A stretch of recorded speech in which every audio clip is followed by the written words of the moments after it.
Hi, hello everybody. As a lot of you may have heard, the Chinese beta for Destiny Rising has started, and it has been going on for about 4 days now. So during those 4 days, have spent time gathering a whole lot of screenshots that have been shared by some of my friends in the Destiny Rising Discord, as well as finding some of my own information that has not yet been disclosed. And I will be going over all of the different changes, buffs, nerfs, improvements that have happened since the North American beta that have now been implemented into the Chinese beta, and we will likely see on release as it is very, very close. Starting out with one of the minor changes, the starter exotic engram now includes Crimson instead of Truth, which I feel like it's probably a better inclusion. Truth was not really a good rocket launcher for most scenarios. It feels really weird to put a PvP-centric weapon inside of a starter engram, which will likely be used primarily by PvE players. But Crimson being in there feels a lot better, as it's used by Tal, who is a very beginner-friendly character as a healer. And all these weapons are pretty useful, but not like absolutely crazy or meta-defining, at least during the playtime we had in the North American beta. Moving on from that, we can see right here that they have actually re-added Lumia Leaves as a reward for completing triumphs. This was something that was originally in the alpha, however got changed to Bright Dust in the beta, and was very heavily criticized. And here you can see that they have responded to the feedback and returned Lumia Leaves to being rewarded from completing triumphs, which is extremely nice for free-to-play and low-spender players. And also gives a further incentive to actually chase after these triumphs, rather than what a lot of Destiny players might do and just have them all rotting inside of your career profile. Now, going to some changes that aren't just returning things to the way they were and returning things to standard, we have some improvements to the character gacha. Now, prior to this point, the gacha rewards were filled to the brim with just like some low quality stuff. You would do a 10 pull and you'd get like half of it would be Bright Dust and Glimmer. And it looks like right here, it has been significantly improved to where you're now getting a lot more decals, which were a very interesting cosmetic that went pretty underutilized in the beta, so it's really nice to see them being pushed more. However, there is something brand new which has been highlighted in blue in this screenshot, and that is that you will now earn pieces of a card. This card, once completed, will reward you with a very nice character render along with an exotic ornament. So this means as you play, and as you earn more pulls for your characters, you will then unlock more cosmetics, which is a nice change of pace from the way that cosmetics were kind of just randomly doled out occasionally inside of the gacha. It looks like you'll be earning one guaranteed with every 10 pull, with a chance for more, of course, randomly, because it is still, at the end of the day, a gacha game. Moving on from that, we do have a little bit of some bad news. Now, a lot of you who have been following my content and who played during the beta would be acutely aware of just how strong certain parts of Wolf's kit were. And it seems like they pulled the strength of those aspects of Wolf a little bit. These are some very minor nerfs, I will preface this, but it is still a little bit disappointing to see. I can definitely understand why they would pull back his strength a little bit, because he was very, very good as a character. Now, Wolf will definitely remain an extremely good character, even with these very minor nerfs, because, like I said, these don't do a ton. So, this one right here, it's showing, or these are just showing his talents. Most of them have remained unchanged. There is one talent, however, where originally Wolf's super was reduced to 45 seconds. Now, this talent only reduces Wolf's super cooldown to 55 seconds, which is about a 10-second increase. However, However, this won't affect him very much. He still has an extremely fast super cooldown, much faster than most of the cast. And so long as the Sati Elixir Smart Bomb Grenade Launcher remains unchanged, at least with its function with the super grenades, it will largely have very little effect on his overall play. However, one change that might have a bit more of an effect than increasing his super cooldown by 10 seconds is the fact that they reduced his total weapon multiplicative damage by 10%. So Wolf's multiplicative weapon damage is now 60% down from 70. Again, not a major hit to his kit, but enough to probably bring him more in line with other 4-star units and the 5-star units that the roster has. However, this doesn't mean that Wolf will be much weaker in comparison to the content, due to some particular changes with the artifact system that we will be looking at a little bit later. Also, one thing that I didn't mention before is the new talent screen UI. And I will say that this looks so much better than what they had before. The original one looked kind of, I don't know, bland, but this one is a lot more stylish. The icons pop so much more.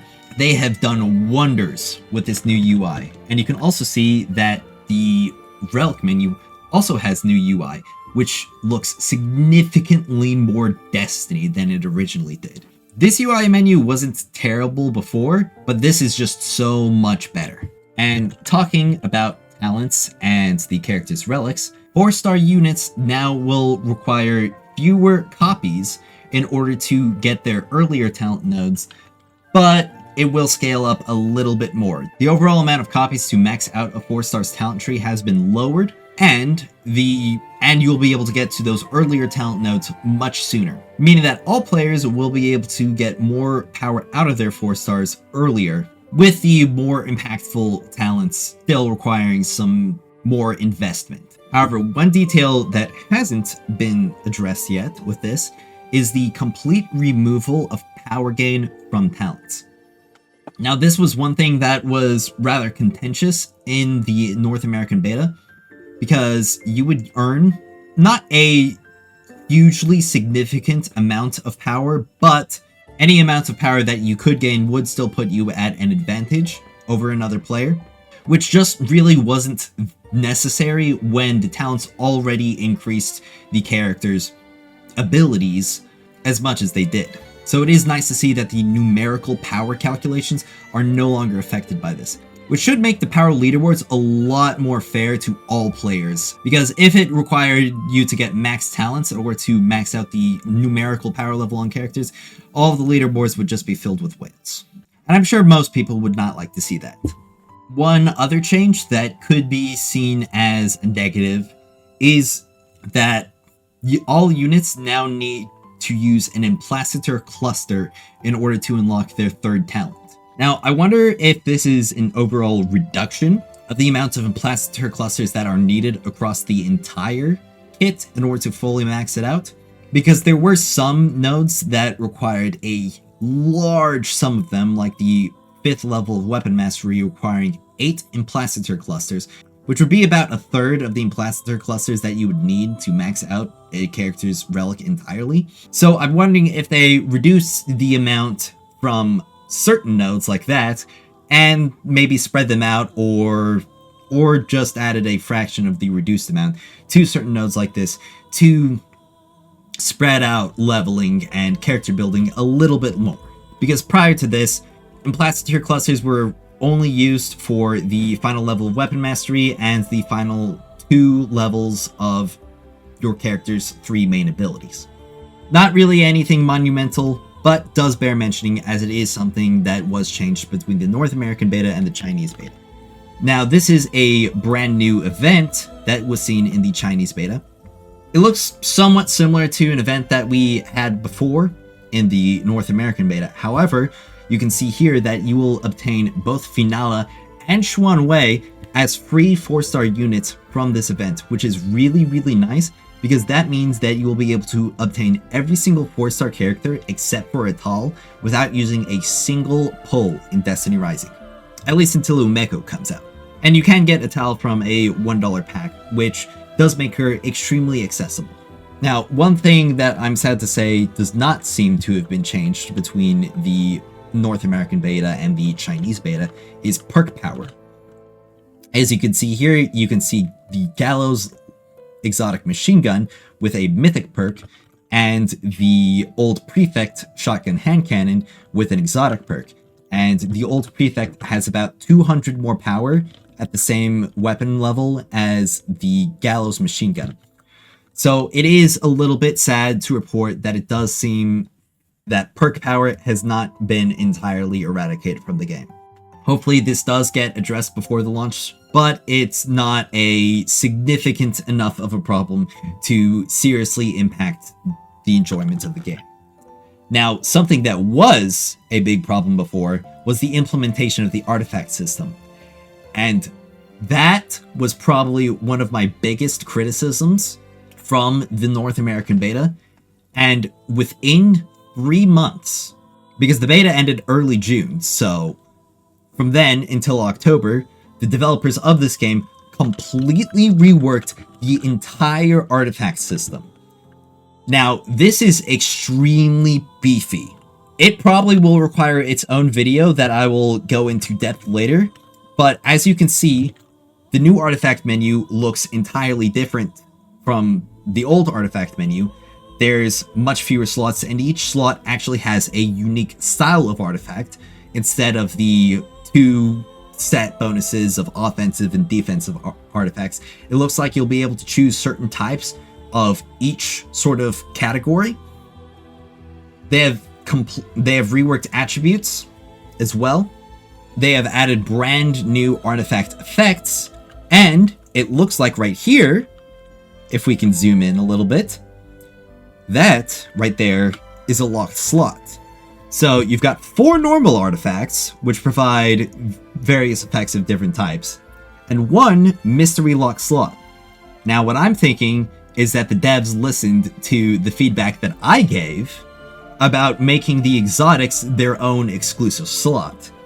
And considering we haven't seen any exotic artifacts yet in Destiny Rising, I do believe that this is that particular slot.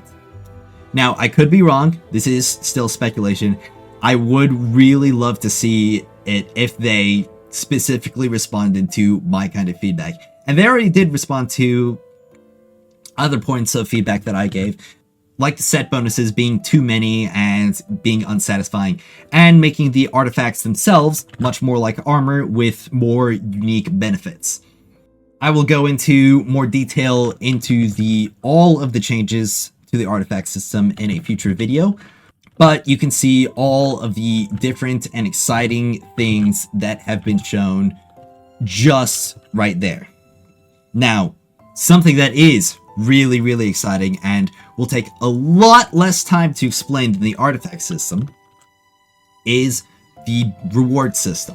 So, in the beta of Destiny Rising, there was basic rewards, which you would claim if you didn't have any pinnacle energy left, or if you decided you didn't want to spend your pinnacle energy on this particular activity.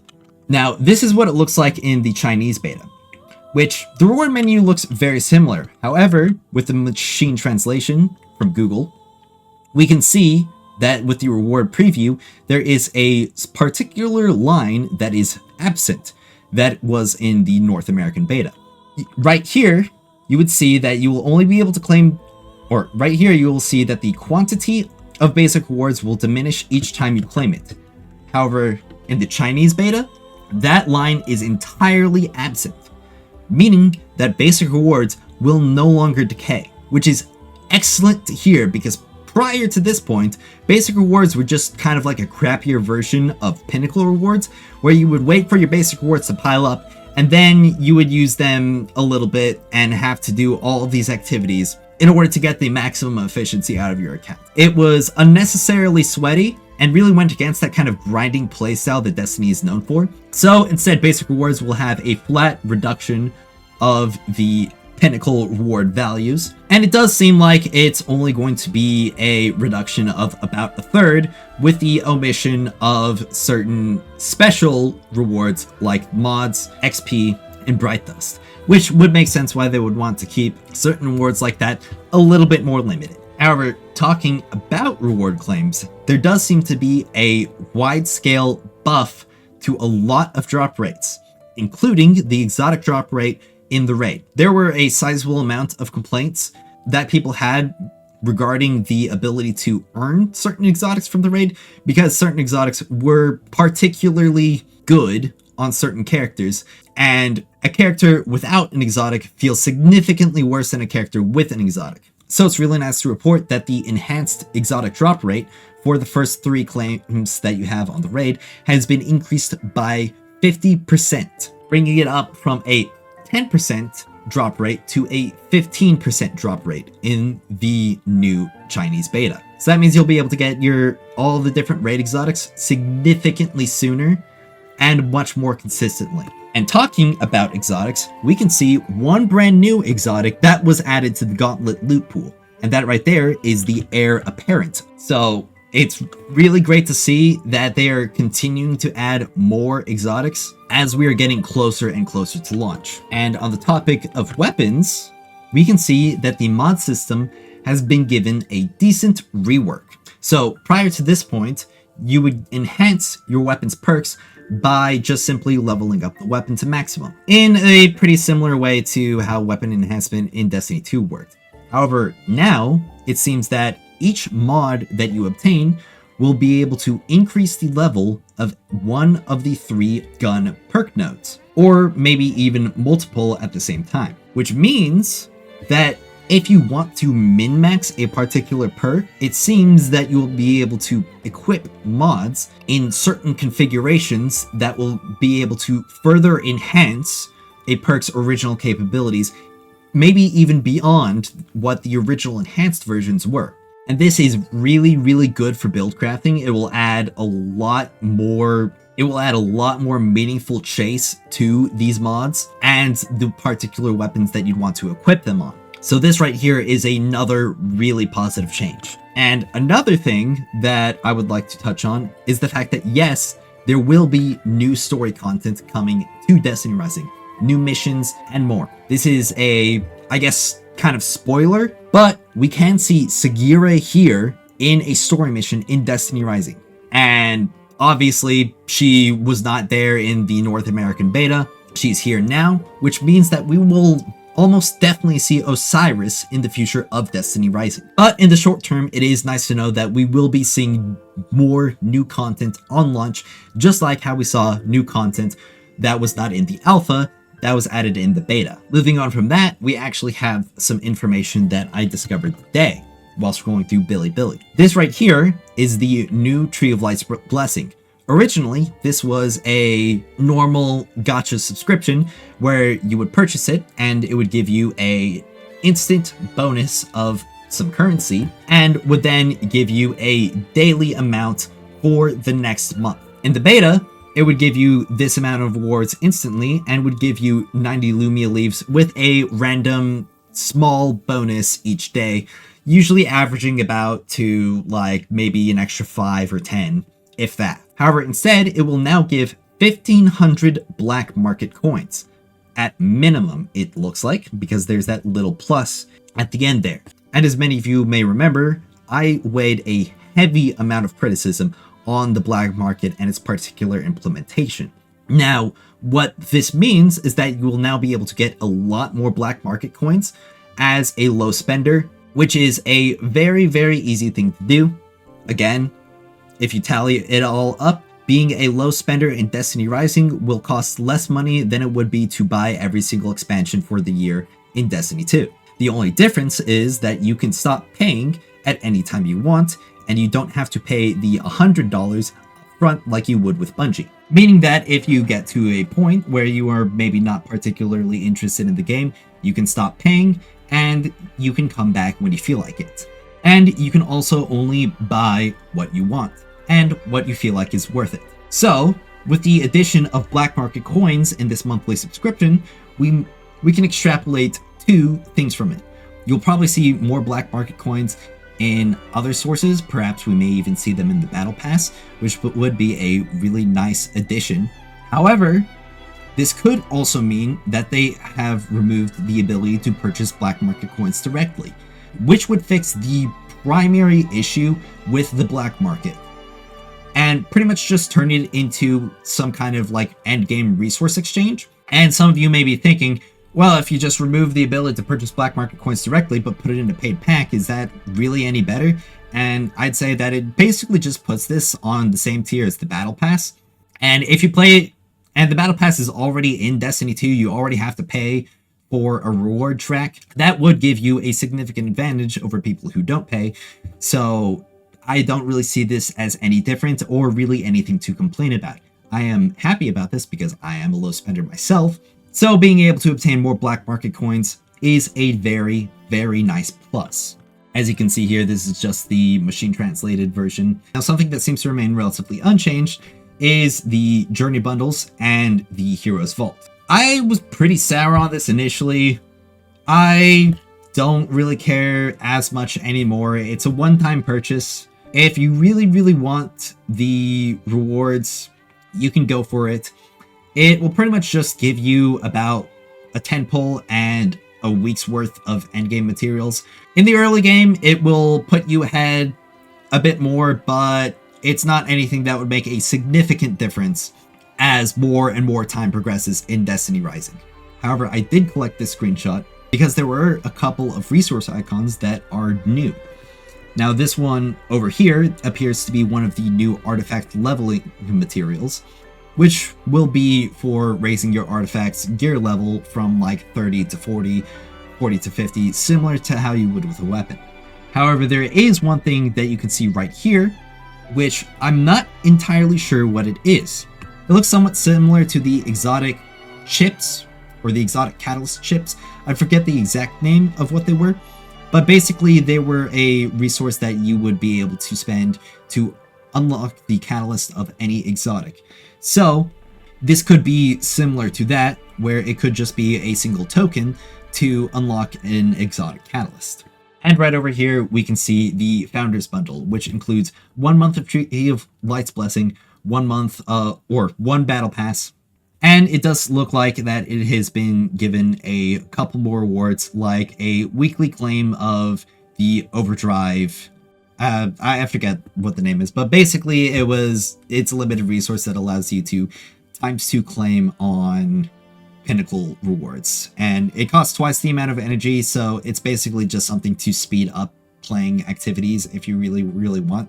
It doesn't really seem like it's that big of a difference, but this is just something that would give you basically all the subscriptions and a little bit more resources in one single bundle. And with that all out of the way, I believe that is every single change, addition, and rework that we currently know of, but that has been included in the new Chinese beta that was not in the original North American beta. Let me know which change that you're excited about the most in the comments below, and feel free to join my Discord server if you want to talk to me more directly. It's really, really exciting to see just how much they have already been able to improve and add onto the game in such a short time span, which gives me a lot more hope for this launch and the updates following it. Thank you all so much for watching, and as always, I'll see you next time.